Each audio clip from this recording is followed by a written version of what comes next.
The Year of Yes, Chapter 5. Yes to speaking the whole truth. Early in 2014, I'm invited to join a small private women's online network. It quickly becomes a lifeline for me. It's full of smart women who do interesting things, and I look forward to its missives. Fascinating conversations fly back and forth all day over email. New to the group, I mind my P's and Q's and keep my mouth shut. I'm an observer, a listener. I wander on the outskirts. Rarely do I consider even joining the conversation. On May 29th, about a week and a half before I am due to stand on the podium of Dartmouth College and deliver their required 23-minute commencement address to an audience of what is now a roughly estimated 16,000 people, I write the following email to the group. From Shonda to the group, my death. So it's happening soon, my commencement speech, and shocker, I haven't written a word. I got totally paralyzed. The paralyzing moment happened when I was brushing my teeth and listening to NPR and heard someone I love and admire, say that one of the speeches they were most looking forward to discussing was mine. No pressure at all. Apparently now these speeches are filmed and streamed, uploaded and tweeted and dissected, and NPR is a whole site dedicated to dissecting them. People don't faint when they give these speeches, right? That was not happening. That has not happened. Do you see what I said there? I said what I've written. I said that I have not written a word, and it's true. Less than 2 weeks from the day, I have not written a word, not one single word. I wander around feeling white-hot terror stirring all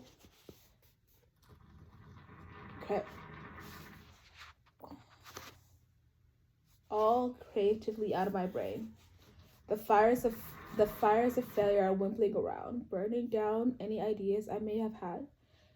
It's a writing apocalypse up in my imagination. I lie on the floor of my house office. I drink red wine. I eat popcorn. I hug my kids. I prepare for the end of the days. Every work email I write in those 10 days before the speech says basically the same thing. Why are you asking me whatever thing you are asking me? Don't you know I'm about to die of humiliation in fear while giving a speech? Let me have this time to say goodbye to my family. I became nonsensical, irrational. I'll stop speaking out loud. I make noises instead. Prompt, I say to my assistant, Abby, when she asked me if I would like to take a certain meeting. Plump, I mutter to the writers when they ask if I have any story ideas. They in my online network send me words of support. They send advice. They remind me to power pose. Power pose like Wonder Woman. Power pose like Wonder Woman is when you stand up like a badass. Legs in a wide stance, chin up, hands on your hips, like you own the place. Like you have a magical silver bracelet and know how to use them. Like your superhero cape is flapping in the wind behind you. I'm not just some dork telling you to pretend to be Wonder Woman. It's a real thing. My online network tells me to power pose like Wonder Woman and reminds me of the actual studies and that say that power posing like Wonder Woman for 5 minutes not only improves self-esteem, but even hours later improves how others perceive you. Let me say that again. Standing around like Wonder Woman in the morning can make people think you are more amazing at lunchtime. Crazy but true. How awesome is that? You don't believe me? Watch a TED Talk. I start power posing every time I step into an elevator. It makes for some awkward rides up and down with strangers, but I soldier on. I'll take whatever help I can get. More wisdom comes in. One of the women writers with this helpful gem. She wants me to remember that the worst thing that can happen to me is that I'll crap my pants on stage. As long as that doesn't happen, she instructs me, I'll be fine. Surprisingly, this pants crapping information somehow makes me feel better, calmer, because crapping my pants is not a thing I do. My certainty on this matter makes it possible for me to sleep at night. It also allows me to begin writing bits and pieces of my speech, which I do on little scraps of paper that I continue to lose. I switch the notes app on my phone. But even as they come together,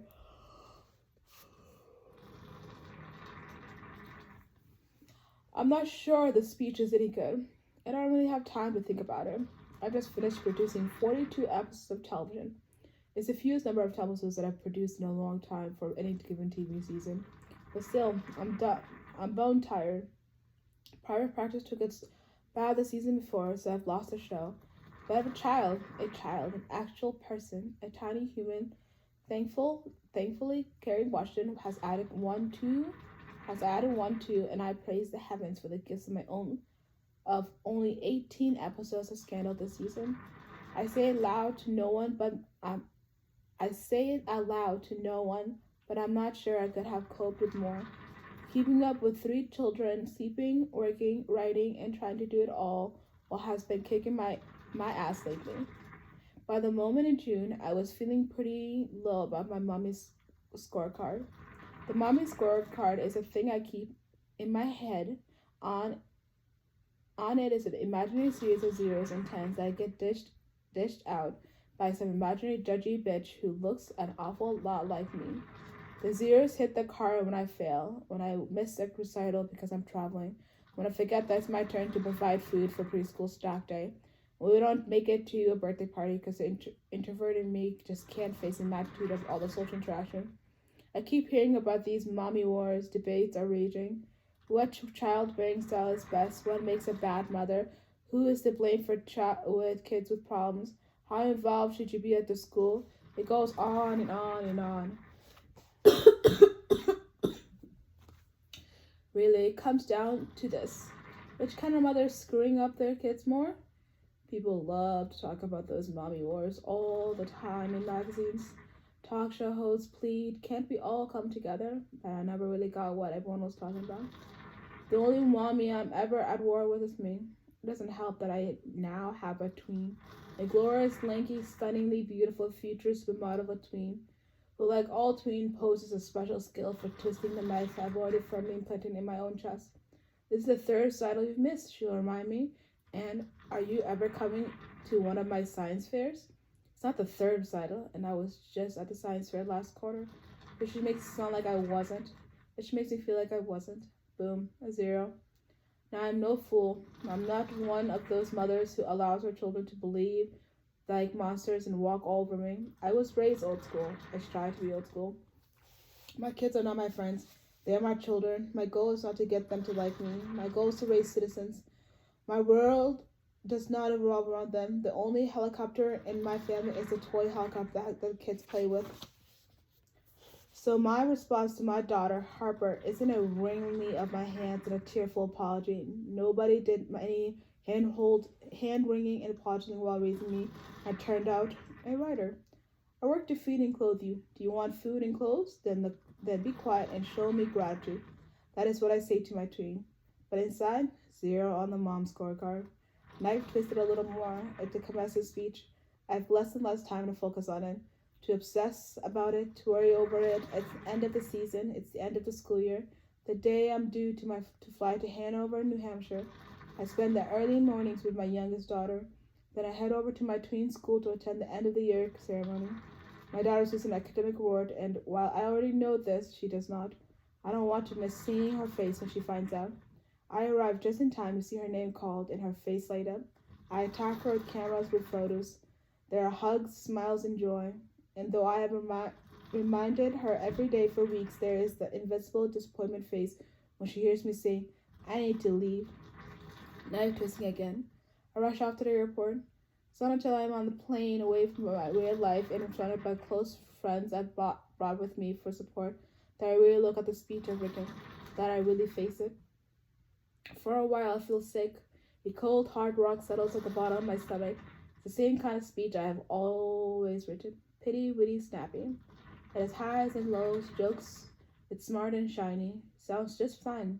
Except I'm not actually saying anything. I'm not revealing anything. I'm not sharing anything. There's nothing of me in here. I speak from behind a curtain. It's like a magic trick. I open my mouth, but you never actually hear me. You just hear my voice. The speech is all athlete talk. I imagine standing up at the podium tomorrow and looking into the faces of those graduates. And what? If I say nothing of substance, tell them nothing, share nothing, give nothing, why? Why am I even there? What am I afraid they will see if I am really myself? I know it's not the graduates, it's the rest of the world. It's all those other people who out there who will hear the speech and judge it and criticize it. Know things about me because of it. I don't know if I want them to know me because I still don't truly know me. What I do know is that I cannot deliver the speech. I know that I will not deliver the speech. The speech is not a yes. I read through it 4 or 5 more times. Then I struck it away into a new folder on my laptop. I labeled the folder crap, and then I start over. What I write next is less formal, less stuffy, less stylized. What I write is casual and little raw and sometimes inappropriate, but it's honest. And it sounds like me. It is me. If I'm going to give a speech, if I'm going to stand up there and give a speech in front of all these people, if I'm going to make this leap, if I'm going to say yes, if I'm going to say yes, I might as well say yes to being me. No mathy talk, no magic trick. I just tell the truth. When I'm done, as the plane strikes through the night sky, I hit save. And I promise myself that I won't think about the speech too much more until I'm standing at the podium. The morning of graduation, I'm up before dawn. I need to jump up and down, stretch, breathe. I spend more than a few moments power posing from the window of my suite at the Hanover Inn. I can see the stage. I can see the traditional old pine lectern that serves at the podium from which I am to speak. I stare for a long time in the sunrise. I'm going to say yes to everything that scares me. I wait for the wave of fear and panic to wash over me, but it doesn't come. I strike myself. I'll be here in a minute. I know. I'm tense, waiting for it. Any second, the familiar freezing panic stage right will hit me. The tsunami will hit me, but it never does. I am nervous. I am scared, but that is all. The next few hours are whirlwind, photos, gowns, and caps, shaking lots of hands, waves of nostalgia, and I keep waiting for the attack of nerves that usually renders me useless, that causes me to become a sweaty pile of hyperventilation. I wait to be marched to the stage. I wait as we march on stage. I wait as I, along with others, am bestowed with the honorary PhD. I'm still waiting when President Himmler introduces me and shows me the way to the podium. I step up to the podium, and then something completely special occurs. If you watch the video, you can see the moment it happens. I'm staying at the podium. I look at the crowd. I take a deep breath in. I'm still waiting for it. The fear, the panic, the nerve. I'm almost asking for it, searching for it, looking around for it. It must be here, somewhere. But when I stare out in that crowd of graduating students in their green caps and gowns, all I see is me. 20 years ago, I sat in those chairs in that crowd, in a green cap and gown, just like them. I recognize them. I know them. The look on their faces, their eyes filled with uncertainty. I understand that fear and panic, the nerves I am searching for will not comfort me today. It has come for them. The fear they are suffering about what lies ahead is greater than anything I'll ever be feeling. And suddenly I am okay. I'm no longer afraid to talk to them. I'm no longer afraid to stand there alone on the podium for 20 minutes and be honest, vulnerably myself with them. Because once upon a time, I was them. And sometimes in the future, they will be me. Whatever I'm going to say is not for me.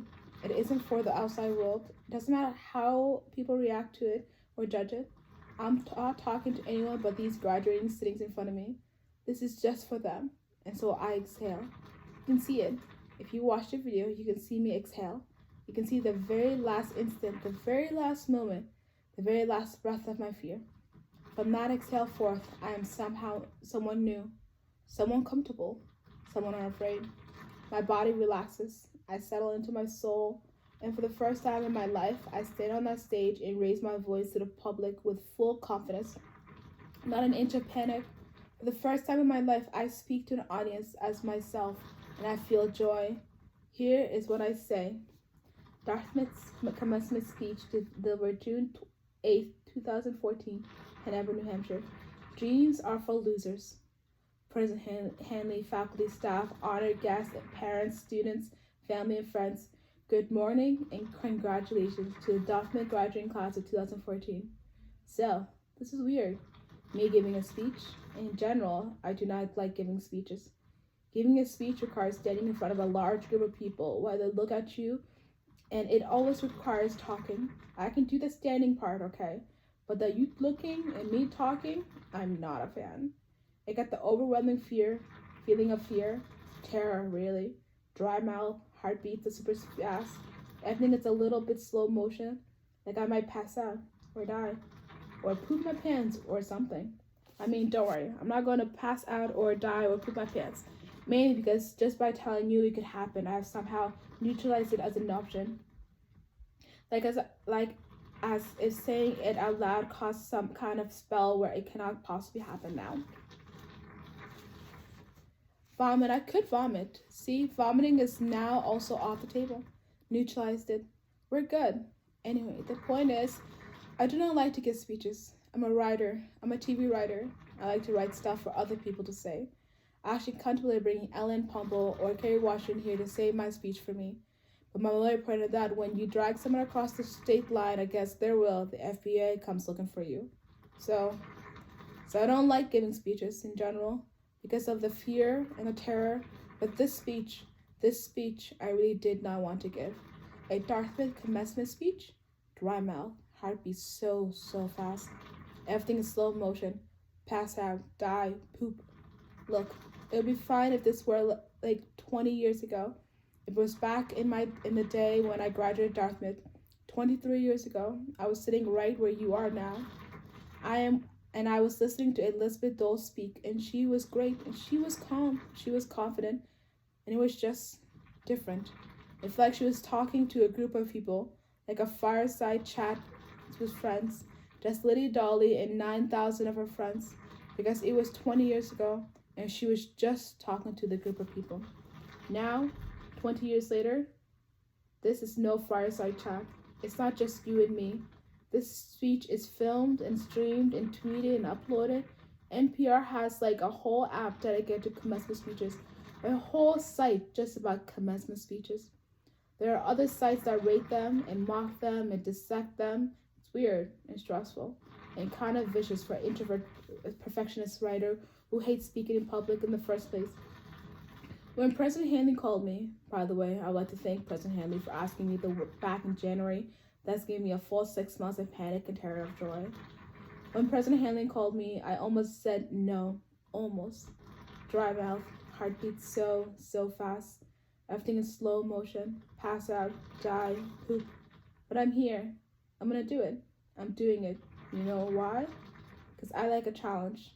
And because this year I made myself a promise to do the stuff that terrifies me. And because 20 plus years ago, when I was trudging uphill from the river cluster through all the snow to get to the Hope for play rehearsal, I never imagined I would one day be here, standing at the old pine lectern, staring out at all of you, about to throw down on some wisdom for the Dartmouth commencement address. So you know, moments. Also, I'm here because I really want to eat some EBAs. Okay. I want to say right now that every single time someone asked me what I was going to talk about on this speech, I would boldly and confidently say I had all kinds of wisdom to share. I was lying. I feel wildly unqualified to be giving advice. There's no wisdom here, so all I can do is talk about some stuff that could maybe be useful to you. From one Dartmouth grad to another. Some stuff that won't ever show up in the Meredith Grey voiceover or pop-up Hope monologues. Some stuff I probably shouldn't be telling you here now, because of the uploading and the streaming and the websites. But I'm going to pretend that this is 20 years ago, that this is just you and me, that we're having a fireside chat, screw the outside world and what they think. I've already said the word poop like 5 times already anyway. Things are getting real up here. Wait, before I talk to you, I want to talk to your parents, because other thing about being 20 years later is that I'm a mother now. So I know some things, some very different things. I have 3 girls. I've been to the show. You don't know what it means, but your parents do. You think this day is all about you, but your parents, the people who raised you, the people who have endured you, the potty trained you, they taught you to read, they survived you as a teenager. They suffered 21 years and not once did they kill you. This day, you called your graduation day, but this day is not about you. This is their day. This is the day they take back their lives. This is the day they earn their freedom. This day is their Independence Day. Parents, I salute you, and I say I have an 8-month-old. I hope to join your rank of freedom in 20 years. Okay, so here it comes, the real deal part of my speech, or as you may call it, stuff some random alum who makes TV show thinks you should know before you graduate. You ready? Here we go. When people give you these kinds of speeches, they usually tell you all kinds of wise and heartfelt things. They have wisdom to impart. They have lessons to share. They tell you, follow your dreams, listen to your spirit, change the world, make your mark, find your inner voice and make it sing. Embrace failure, dream, and dream big. As a matter of fact, dream and don't stop dreaming until your dreams come true. I think that's crap. I think a lot of people's dreams, and while they are busy dreaming, they're really happy people, they're really successful people, they're really interesting, powerful, engaged people, are busy doing. The dreamers, they stare at the sky and they make plans in the hope that they think and they talk about it endlessly. And then they start a lot of sentences with, I want to be, or I wish, I want to be a writer, I wish I could travel around the world. And they dream of it. They button up ones, meet for cocktails, and they all brag about their dreams. The hippies, the hippie ones have vision boards and they meditate on their dreams. You write in your journal about your dreams or discuss it endlessly with your best friend or your girlfriend or your mother, and it feels really good. You're talking about it. You're planning it, kind of. You're blue skying your life, and that is what everyone is saying you should do, right? That's what Oprah and Bill Gates did to get successful, right? No. Dreams are lovely, but they're just dreams, fleeting and frail. Pretty, but dreams do not come true just because you dream them. It's hard work that makes things happen. It's hard work that creates change. Lesson 1, ditch the dreams. Be a doer, not a dreamer. Maybe you know exactly what you dream of being, or maybe you're paralyzed.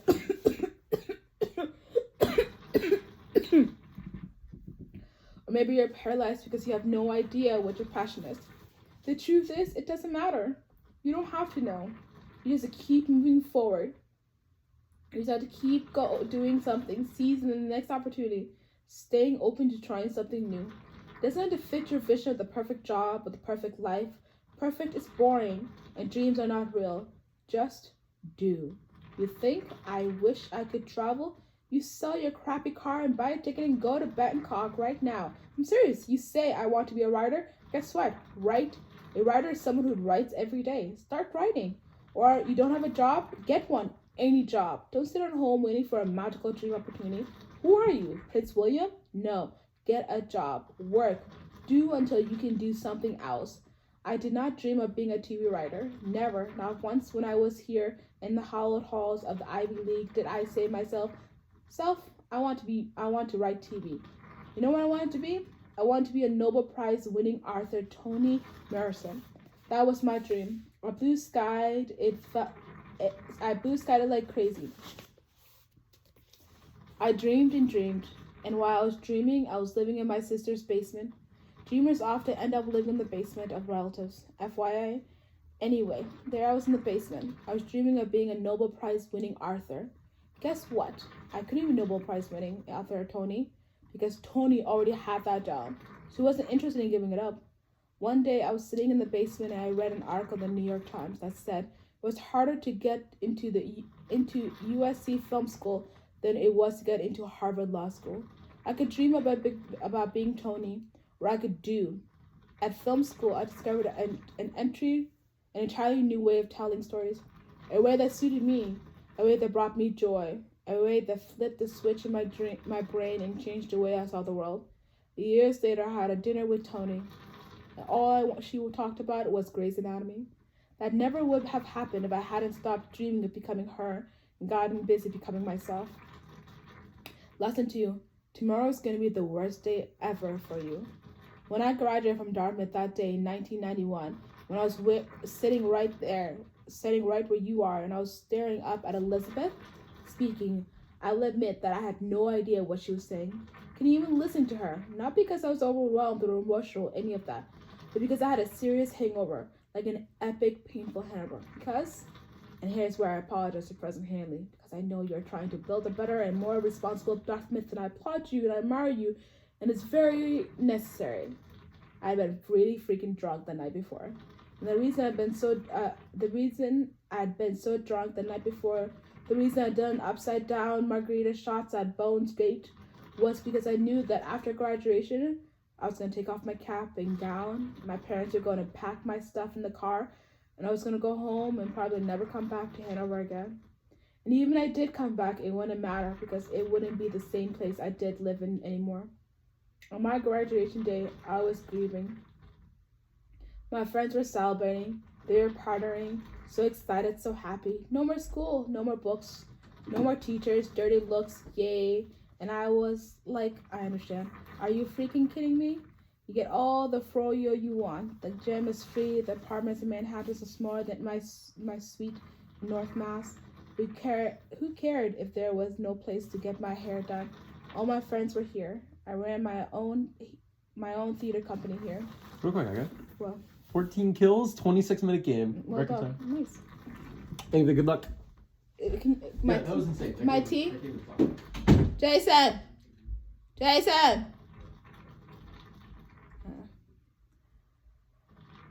I was screaming. I knew enough about how the world works. I forgot about that. I got distracted. Be back.